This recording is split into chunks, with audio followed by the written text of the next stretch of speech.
Podcast ABTCP Revista Papel em Minutos, um oferecimento Valmet, patrocinadora master desta edição.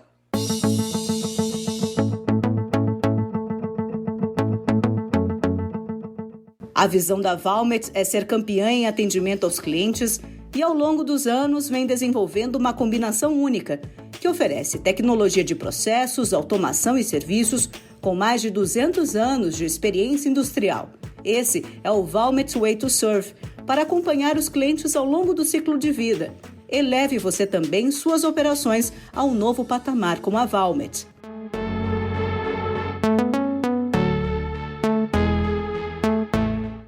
Está no ar o podcast ABTCP Revista Papel em Minutos, que traz nesta edição as principais matérias de junho, contadas por quem faz a notícia, com participação de especialistas convidados para falar com nossos ouvintes. Dentre os destaques, falaremos sobre bioenergia, recursos humanos e novos modelos de trabalho, mercado de celulose, papel, aparas e embalagens de papel. E, além disso, passaremos por conteúdos relevantes sobre ciência e notícias. Vamos começar pela reportagem de capa de junho, que fala sobre a força da indústria de celulose e papel na geração de energia renovável, tema extremamente importante em um cenário de escassez hídrica. De acordo com recentes indicadores reportados pela empresa de pesquisas energéticas, estamos atravessando um cenário hidrológico crítico, com as menores vazões desde 1930, ano em que teve início o registro pelos dados pela instituição. Após um período úmido no país, com poucas chuvas, estamos no início da estação seca e os reservatórios estão com níveis de armazenamento baixos, o que acende um sinal de alerta. A situação demonstra a importância da nossa reportagem de capa com o tema bioenergia em suas mais de 10 páginas impressas, que vale a pena conferir na íntegra, pois contempla entrevistas com executivos de grandes empresas de celulose e especialistas no tema geração de energia renovável. Para falar sobre o assunto neste podcast e refletir sobre quais as soluções para impedir apagões futuros, como ocorrido em 2001, convidamos Geraldo Simão, coordenador da Comissão Técnica de Recuperação e Energia da ABTCP, também gerente de recuperação da Abracel. E Mauro Berni, pesquisador das áreas de Meio Ambiente e Energia do Núcleo Interdisciplinar de Planejamento Energético da Unicamp, também colunista de Biomassa e Energia Renovável da revista O Papel, com quem iniciaremos a nossa entrevista. Olá, Mauro. Obrigada por estar aqui conosco. Mauro, diante deste cenário de escassez hídrica, baixo nível de armazenamento de água em um período de poucas chuvas, aumento de tarifas, entre outros tantos desafios gerados pela incansável pandemia, qual a importância de levar a participação de fontes renováveis na matriz energética nacional?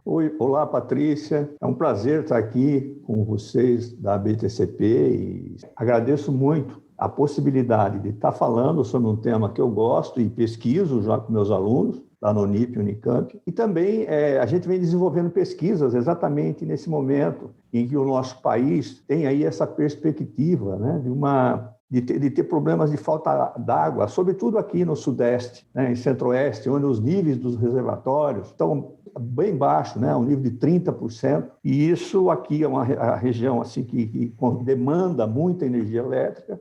É fato que isso pode vir a afetar, né, o nosso crescimento econômico, o nosso PIB, no geral. Né? E é muito importante que a gente possa, na universidade, na academia, a gente veja as alternativas que existem. E, para tanto, diante dessa escassez hídrica, aí, a gente precisa ter energia que entre na base. Na base é aquela energia que não é intermitente, né? que nós precisamos dia e noite tê-la lá na ponta para o consumidor. E hoje, energia na ponta para o consumidor, que realmente não dá para entrar na base, porque você depende de condições meteorológicas, depende de hora de ter vento, não ter vento, sabe, ter sol, não ter sol, para a gente poder estar colocando na base. Então, isso aí não dá a segurança no suprimento energético. Então, hoje, dentre as renováveis, especificamente no Brasil, é a biomassa. A biomassa é que entra aí, que você pode, desde do resíduo sólido urbano, que você pode armazenar o gás, o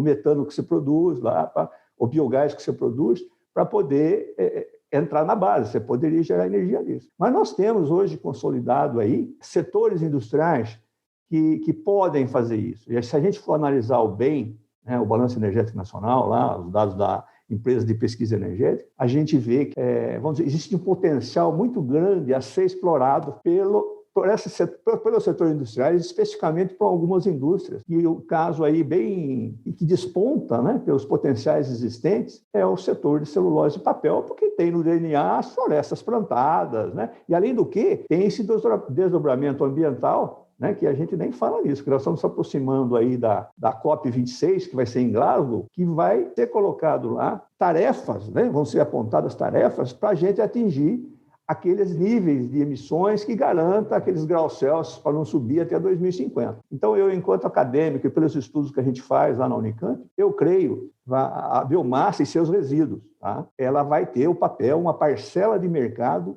muito grande nos próximos anos aí. Isso indica também no PDE, no Plano Decenal de Energia da EPE, e no plano decenal e o Plano Nacional, que é para 2050. Então, eu vejo, sim, que o setor de papel e celulose, entre outros, aí, vai ter um papel ímpar, né, para desenvolver nos próximos anos. Correto, Mauro. Então, aí está, né, pelos seus comentários, a relevância que o nosso setor tem nesse momento do país, né, como um gerador dessa energia chamada energia verde, né, a energia renovável, e que tem o seu grande potencial pela sua própria já essência, né, dessas florestas plantadas, como você colocou. Tem diversos projetos aí em andamento, outros cadastrados, já registrados, alguns já prontos para começar a entrar cada vez mais aí dentro dessa contribuição na matriz energética nacional.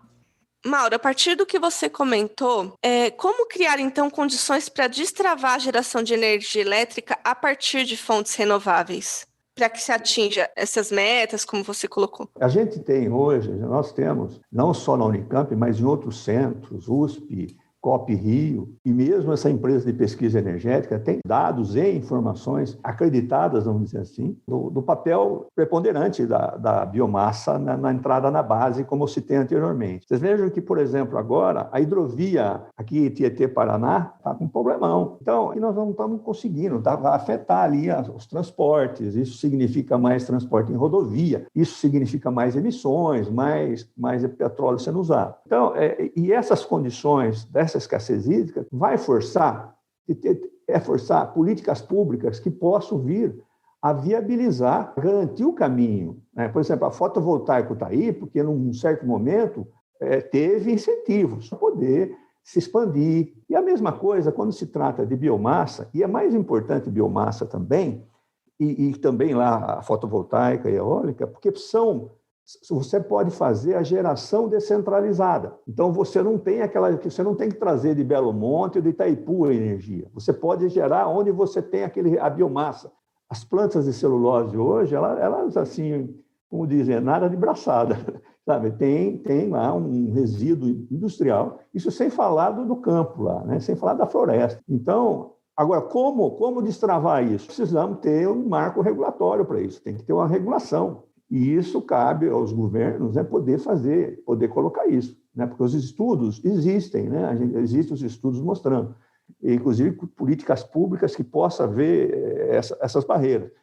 E nós temos, é importante dizer isso, tecnologias comercialmente disponíveis para fazer isso. Agora, precisa ver essa questão do mercado. Como a gente vai ampliar esse mercado diante dessas variáveis que está batendo aí atrás?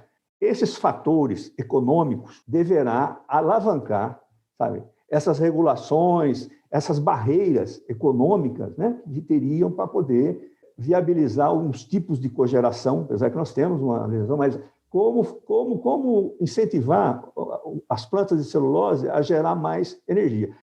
Imagina o seguinte, lá em Três Lagoas, lá você tem as plantas de celulose lá, gera muita energia, né?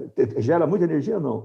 Tem lá o resíduo, o licor negro, né? Nem estou falando do resíduo lá da floresta. Mas que a legislação atual fala em 30 megawatts. Você pode colocar sem pagar o fio, que eles chamam, né? Que na verdade é o pedágio do fio, seria o pedágio. Então, isso tem que ser aumentado para eu poder colocar energia lá e mandar para esse valor de potência, teria que ser levantado. E como fazer isso? Através de políticas públicas, regulação, para dar segurança, inclusive, para o pessoal investir mais lá na planta, para aproveitar isso, e mexer nessa questão da transmissão. Eu acho que desses mecanismos de incentivo, não é para sempre, são coisas para você dar o gargalo diante da complicação, porque se realmente faltar água, e a água tem que ter primeiro, e é lei isso, o consumo humano. Então, nesse contexto todo, nós teremos que investir em biomassa, porque, além de ser amiga ambientalmente, né, do meio ambiente, ela pode ser descentralizada. E isso significa a gente não ter grandes perdas. Então, você tem estudos aí que mostram as perdas que tem nesses linhões, nessas LTs, nessas linhas de transmissões, que são absurdos. É que a gente isso aí não cai no dia a dia. Então, eu vejo assim, a biomassa, os resíduos tipo licor negro, biomassa dedicada, irão surgir N projetos aí, e o governo federal, estadual, vão ter que ver esse arcabouço de regulatório para poder viabilizar. É isso que eu penso. Mauro, muito obrigada pela sua entrevista e reforço aos nossos ouvintes o convite para ler a reportagem de capa na íntegra em revistapapeldigital.org.br e conferir muitos outros dados relevantes sobre o potencial do nosso setor para evitar esse futuro e temível apagão. E vamos seguir conversando agora sobre bioenergia com Geraldo Simão, da Comissão Técnica de Recuperação e Energia da BTCP e gerente da área na Bracel. Olá, Geraldo. Seja muito bem-vindo neste nosso bate-papo sobre o potencial do nosso setor de celulose como fornecedor da chamada energia verde. Geraldo, qual o seu ponto de vista sobre o cenário atual da produção de energia renovável no Brasil e como o nosso setor está elevando o volume de produção nesta área na matriz energética nacional a partir de tecnologias e do seu potencial florestal? O país conta com uma tradição de geração de energia renovável. Nós somos, como país, uma referência no mundo nesse setor. E o setor de celulose, dentro da nossa economia, desde o início sempre teve uma tradição, teve um DNA da sustentabilidade. E temos respondido dessa forma em todas as situações, em todas as crises pelas quais temos passado. Um exemplo disso foi a crise do petróleo na década de 70, onde em muitas indústrias havia uma dependência grande do petróleo, e com esse momento as indústrias identificaram, especialmente no setor de celulose, que havia um potencial de substituição dos combustíveis fósseis por produtos da própria área florestal. E ao longo dos anos temos essa evolução, o que torna o nosso setor extremamente sustentável, com baixo consumo de combustíveis fósseis. Mais recentemente, com a discussão mundial sobre o aquecimento global, a crise climática, e com a visão de ter uma atividade sustentável, pensando nos nossos locais de atuação e nos nossos clientes, o setor tem investido de forma decisiva em tornar os nossos processos cada vez mais sustentáveis do ponto de vista energético. E assim têm sido os novos projetos, desenvolvimentos, as melhorias nas fábricas, e que têm nos colocado hoje numa posição em que a participação de combustíveis fósseis no nosso processo é bastante reduzida. E hoje já conseguimos visualizar nos projetos novos investimentos, tecnologias que fazem com que tenhamos uma redução ainda maior e tenhamos hoje como uma realidade pensar e desenvolver fábricas completamente livres de combustível fóssil. Esses exemplos já temos hoje em projetos novos que têm sido desenvolvidos. A tecnologia de gaseificação de biomassa para utilização em fornos de cal hoje já está incluída em 2 grandes projetos que estão em andamento. E os próximos projetos já veem cada vez mais a possibilidade de criarmos fábricas de uma nova geração, onde não teremos a dependência de combustíveis fósseis. Dentro do nosso processo e com o desenvolvimento da escala de produção, temos tido cada vez mais excedentes de energia. Toda a energia que consumimos, ela vem de uma matriz energética renovável, predominante renovável, criamos excedente para colocar na rede esse excedente também de energia renovável. Isso no momento como o atual, em que há uma escassez de água e há uma tendência de limitação em termos de energia elétrica, onde todas as usinas de geração de energia, que elas inclusive queimam gás ou queimam petróleo, estarão sendo acionadas, a possibilidade e a disponibilidade de energia vindo de fábricas de celulose tem um processo de energia renovável é extremamente positivo. E com certeza o setor saberá participar desse momento, contribuindo com o fornecimento de energia elétrica para o setor e para a rede. Nossos agradecimentos ao Geraldo Simão e ao Mauro Berni, que estiveram conosco nesse primeiro bloco do nosso podcast, ABTCP Revista Papel em Minutos. E vamos seguir adiante no próximo bloco falando sobre o que, Thaís? Vamos abordar um tema que todos têm vivenciado atualmente, o trabalho remoto, falando com a diretora de Recursos Humanos, Saúde e Segurança da West Rock Brasil, Heloísa Lopes, que está nas páginas impressas da revista O Papel de junho, apresentando o novo modelo de trabalho da empresa Work From Anywhere. E vamos em frente, então, com os nossos ouvintes que têm muito mais informação a seguir. Podcast ABTCP Revista Papel em Minutos, a voz da indústria de celulose e papel, pela publicação que acompanha as notícias do setor há mais de 80 anos.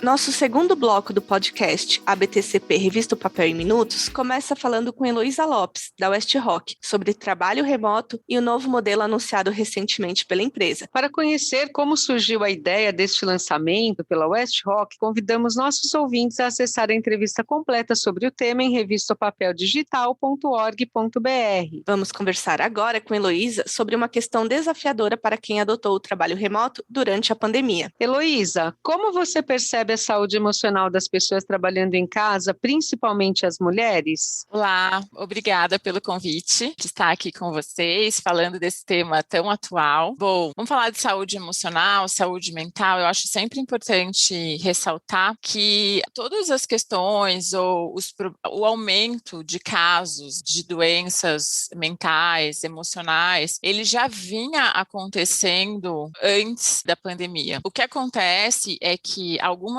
empresas e pessoas que ainda não davam tanta atenção quanto esse assunto merecia, começaram a ter que dar atenção durante a pandemia, porque essas questões se exacerbaram, a gente começou realmente a ter um aumento ainda maior do que a gente tinha antes, mas só para deixar claro que já era uma preocupação do mundo organizacional, principalmente das pessoas de recursos humanos, a questão da saúde mental. Bom, entrando na pandemia, a gente também tem algumas fases diferentes. O começo da pandemia foi bastante estressante, porque foi uma fase de adaptação. E aí vamos falar das mulheres, que normalmente é a elas, né, que é atribuída a maior responsabilidade de cuidar dos filhos, o que, do meu ponto de vista, precisa mudar, mas não é isso que está em questão agora. Então, como socialmente essa ainda é uma exigência na maioria dos lares, tanto das próprias mulheres com elas, quanto,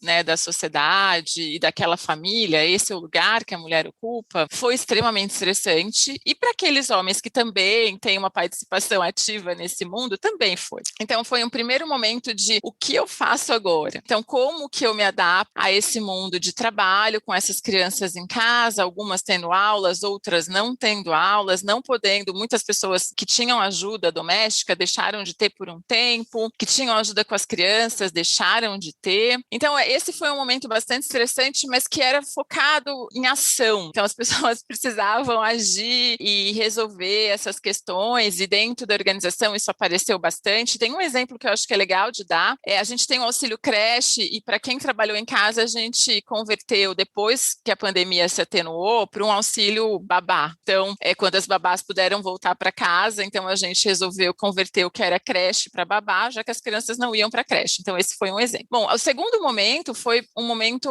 então, de entender que aquilo não era uma coisa passageira. Isso aumentou bastante a angústia das pessoas. A gente ficou com aquela sensação de que a gente não tem um horizonte. Quando você acha que você vai correr uma maratona, e uma corrida de 100 metros, e de repente essa corrida de 100 metros vira uma maratona, você já gastou muita energia no começo, e a gente sente que deu uma queda, né, na energia das pessoas, quando as pessoas perceberam: isso aqui não é passageiro e eu não sei quando isso vai acabar, eu não tenho perspectiva. A gente percebeu um aumento da angústia das pessoas no geral dentro da organização, e a gente trouxe esses temas para conversar, mas por outro lado, a gente também teve feedbacks positivos das pessoas que disseram que começaram a ter uma vida que não conseguiam ter antes, que é uma vida de algumas pessoas de poder participar da vida familiar, que muitos não tinham, tanto homens quanto mulheres, dizendo: olha, primeiro primeiro, que eu não perco tanto tempo no trânsito. Segundo, eu consigo participar da rotina, eu consigo ajudar meus filhos. Então, também, nesse momento que você falou, agora o que não tem remédio remediado está, vamos nos adaptar. E agora, gente, assim, a gente está numa fase, uma terceira fase, que a gente já tem perspectiva, só que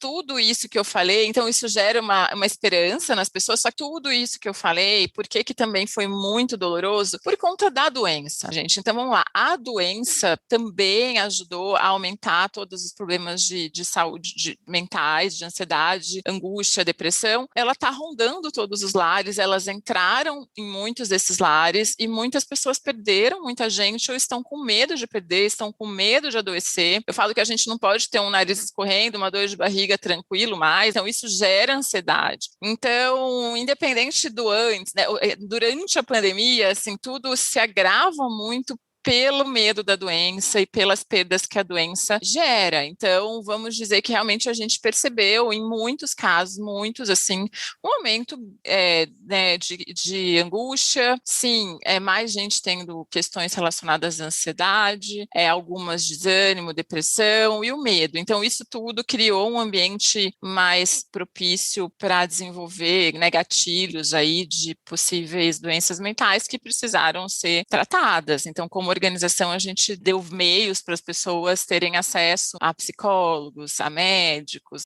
de uma maneira mais fácil do que a gente tinha antes, como gestores também ajudando os nossos gestores a identificar esses problemas e dando todo o apoio para as pessoas.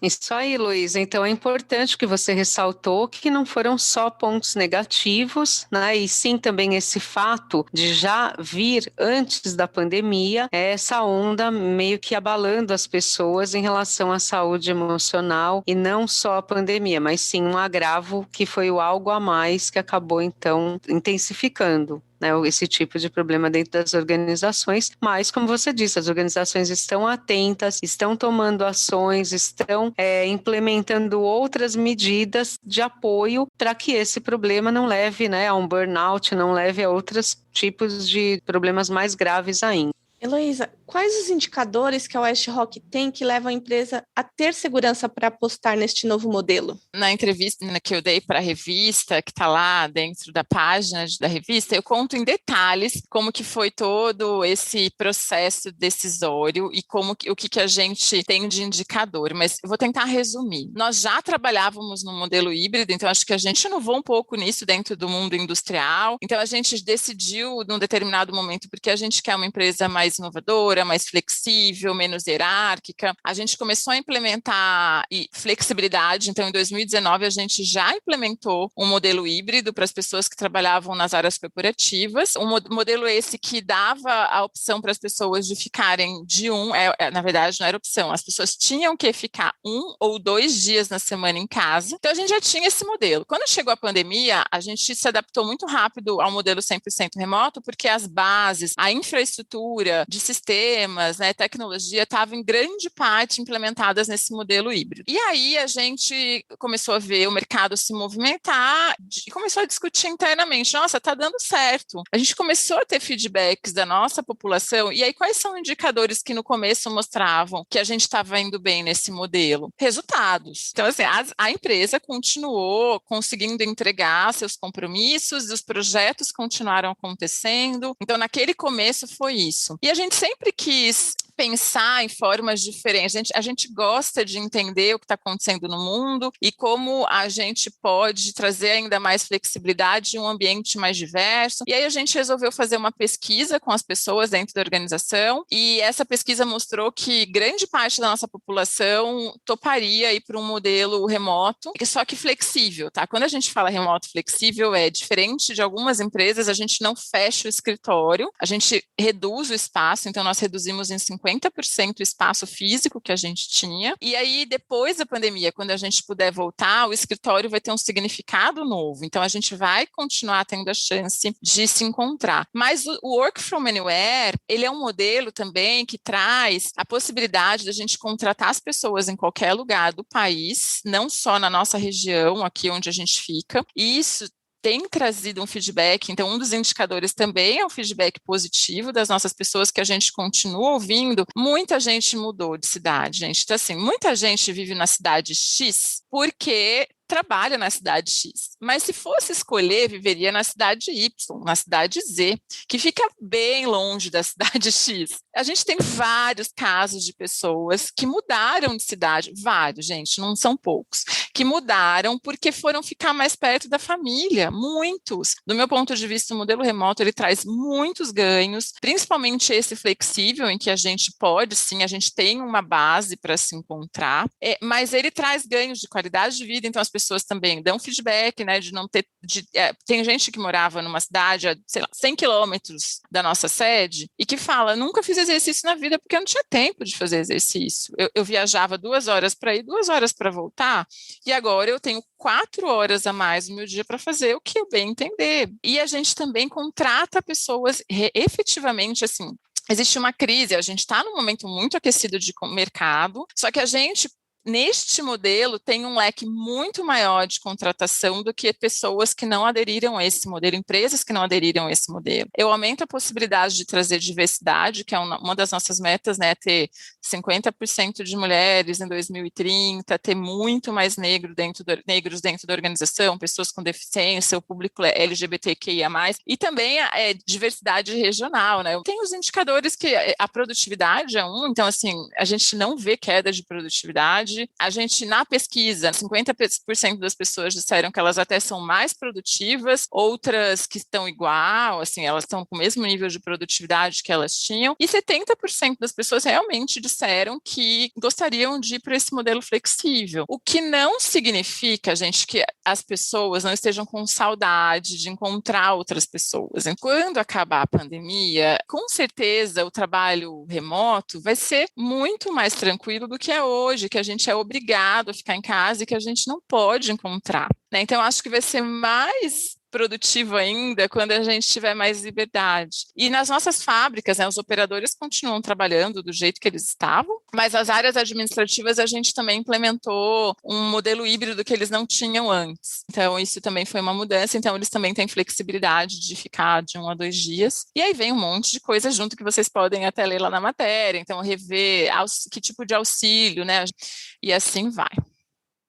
Quem sabe pode se tornar um benchmark para um setor, né? A inovação não está só na tecnologia, também está na parte de gestão e recursos humanos, né, Heloísa? Muito certeza. Legal, muito interessante, realmente. Obrigada, Heloísa, pela sua participação. E vale indicar aqui também para os nossos ouvintes a leitura na edição impressa de junho da coluna Carreiras e Oportunidades, de Jaqueline Leal, que fala sobre a era do esgotamento emocional. Convidamos os ouvintes, Patrícia, a enviarem os seus comentários para o nosso e-mail, podcast@btcp.org.br, para compartilharmos mais sobre essa experiência em um próximo podcast Revista Papel em Minutos.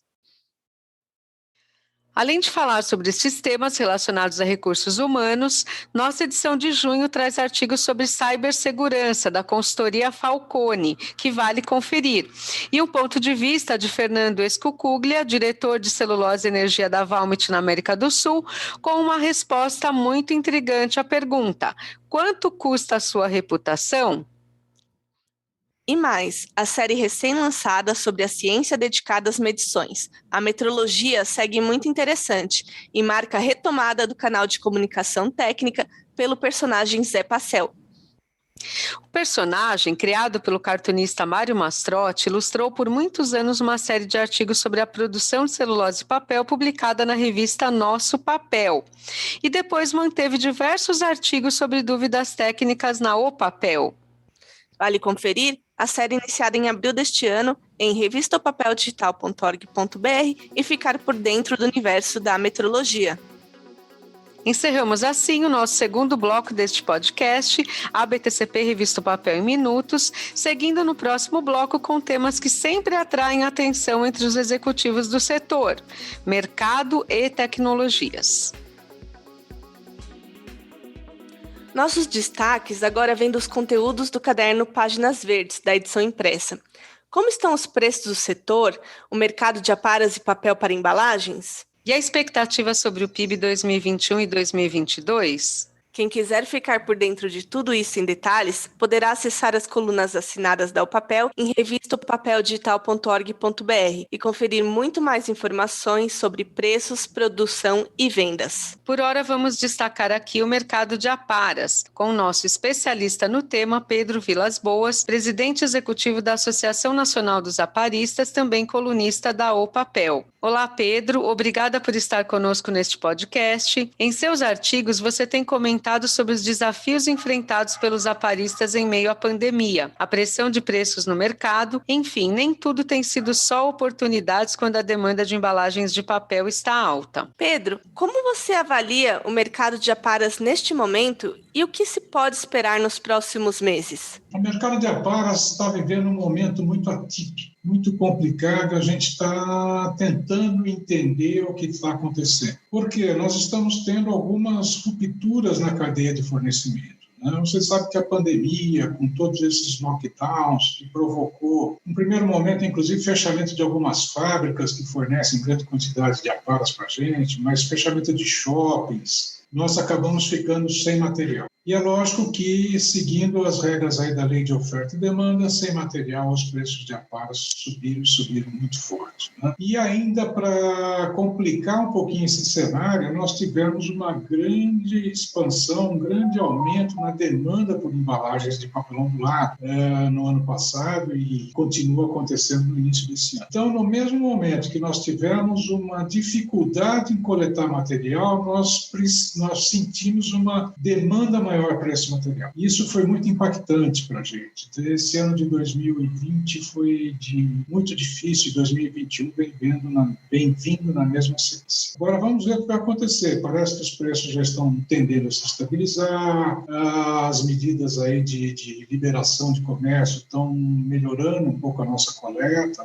As fábricas de papel importaram aparas para suprir esse déficit que o mercado interno estava tendo. Então, eu diria que nós estamos indo no rumo da normalização. Os preços já pararam de subir, existe alguma tentativa, uma tendência até de alguma... Então, eu diria isso. Nós tivemos um ano muito difícil em 2020. O início de 2021 continua difícil, mas o cenário futuro, daqui até o fim do ano, a gente já consegue ver uma normalização, uma condição bastante melhor para todos. Pedro, com notícias a todo momento sobre possíveis futuros lockdowns, novas ondas da pandemia, etc., como está o humor dos aparistas e sensação de segurança para investir? Está acontecendo investimentos por esse setor atualmente? Qual é a situação, entendeu, em relação ao mercado, a como seguir em frente com o crescimento? A situação está um pouco complicada ainda, principalmente porque nós estamos tendo aí alguns fatos novos. Vendas online estão levando muito material para as residências. E esse material é uma coleta muito mais difícil, muito mais complicada. Então, isso está trazendo algumas incertezas. Então, o setor de aparas está num momento, assim, eu diria, de aprendizado. Nós estamos tentando entender qual é essa nova realidade para depois definirmos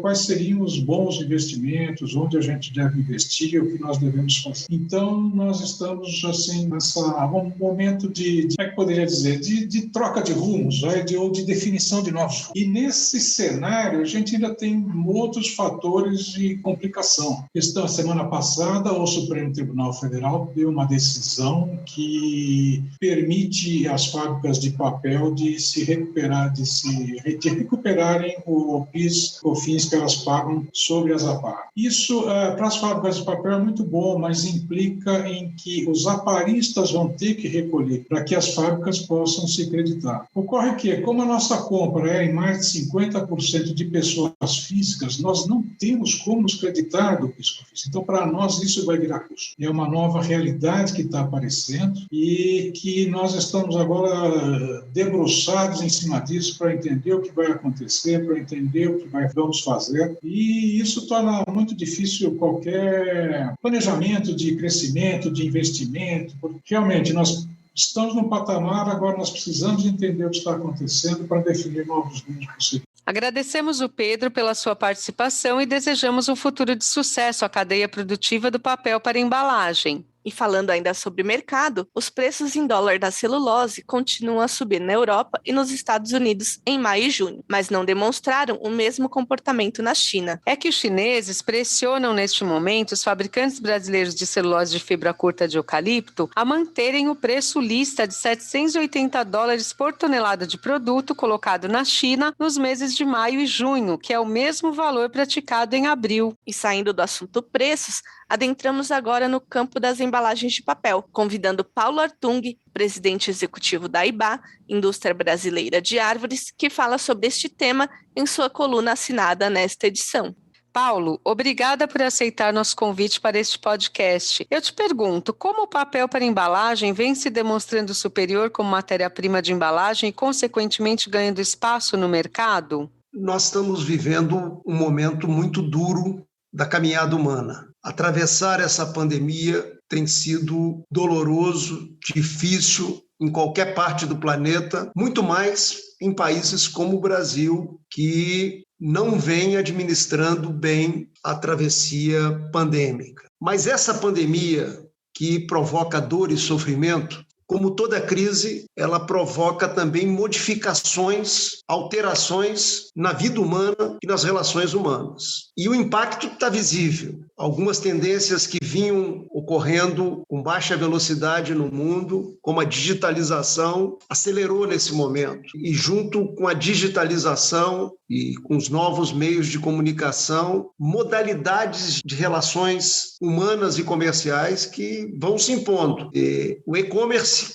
que já tinha um peso grande, ampliou e acelerou. E para isso você necessita de embalagens. E embalagens que você possa pensar no seu reuso, na sustentabilidade do planeta. O delivery, que também já era uma tendência, mas ganhou envergadura. Da mesma forma, você precisa de embalagem. E se você olha essa tendência que está dentro desse sofrimento humano que nós estamos passando, você vai ver que também essa pandemia ela coloca em cima da mesa uma discussão da relação do ser humano com a natureza, com os recursos naturais. Então, assim, a cabeça do consumidor, que já vem mudando nos últimos anos, também processa uma mudança. Quer dizer, principalmente os jovens querem consumir sabendo o que vai acontecer no pós-uso, sabendo o que aconteceu na produção do produto, na rastreabilidade de onde veio e assim por diante. Então, assim, uma embalagem de papel vinda de uma árvore cultivada, que é certificada pelas principais certificadoras internacionais, como FSC, PFC. Isso conecta com o desejo desse consumidor. Então, eu acho que é uma tendência que está aí posta na cabeça do consumidor, na cabeça do investidor, né, que está aí pedindo ESG para alocar os recursos dos grandes fundos de investimentos do mundo. Então, assim, eu acho que tem uma conexão grande, numa hora, volto a dizer, dura, sofrida, né? Numa hora penosa para a sociedade humana, mas eu tenho certeza que nós vamos superar esse momento, mesmo com perdas duras e difíceis, nós vamos superar e vamos seguir em frente na caminhada humana. De que forma, Paulo, você acredita que a ruptura para implementar um novo modelo de negócio deverá acontecer neste período da pandemia? Tende a acelerar, como eu venho dizendo.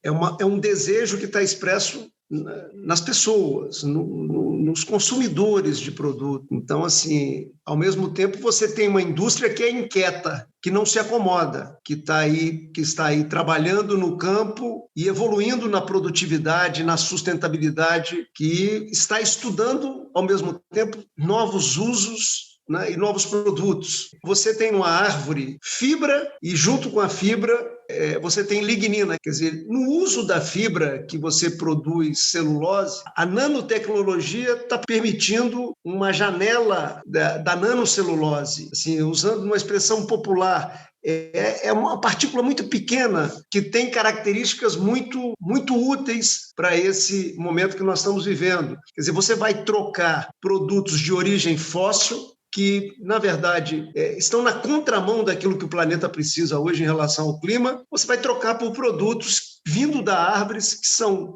recicláveis, são renováveis, são biodegradáveis e assim por diante. Então, assim, olhando, por exemplo, na embalagem com nanocelulose, você hoje, quando você pega uma embalagem de leite na mão, tem ali plástico vindo do petróleo, tem ali metal, e você substitui plástico, metal, por um papel vindo da nanocelulose, que cria a barreira necessária para esse alimento ser transportado, ser acondicionado e chegar na mesa do consumidor com toda a qualidade que precisa chegar. Então, assim, são avanços que estamos vivenciando. Por isso eu acho que o setor tem avançado muito e quando eu olho para frente, eu vejo um futuro promissor a partir dessa biorefinaria que é uma árvore cultivada. Se a gente olhar que todo o setor planta, colhe e replanta, que uma árvore crescendo, ela captura carbono, tudo a ver com o que nós precisamos nesse momento. E ver que o setor planta numa parte da propriedade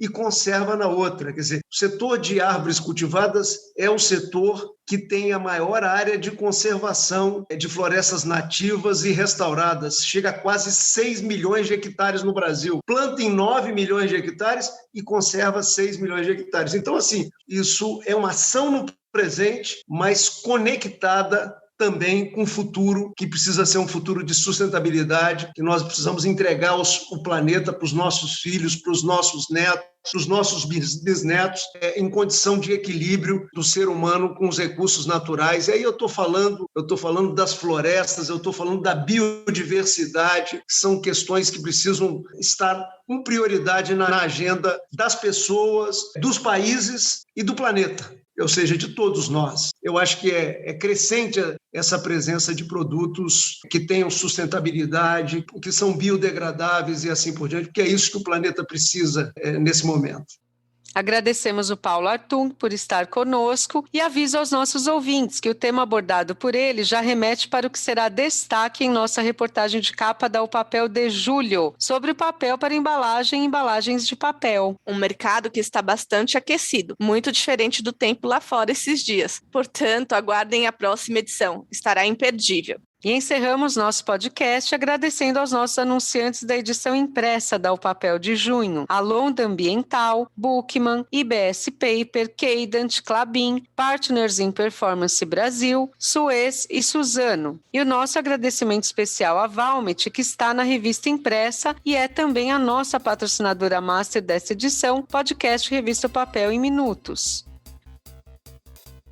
Obrigada, ouvintes, pela audiência e deixamos aqui nosso e-mail, podcast@btcp.org.br, para que enviem comentários, críticas, elogios, sugestões de pautas e etc. Não fiquem tímidos, o podcast é feito para vocês. É isso aí, Thaís. Obrigada a todos e até a nossa próxima edição. Podcast ABTCP Revista Papel em Minutos, a voz da indústria de celulose e papel, pela publicação que acompanha as notícias do setor há mais de 80 anos.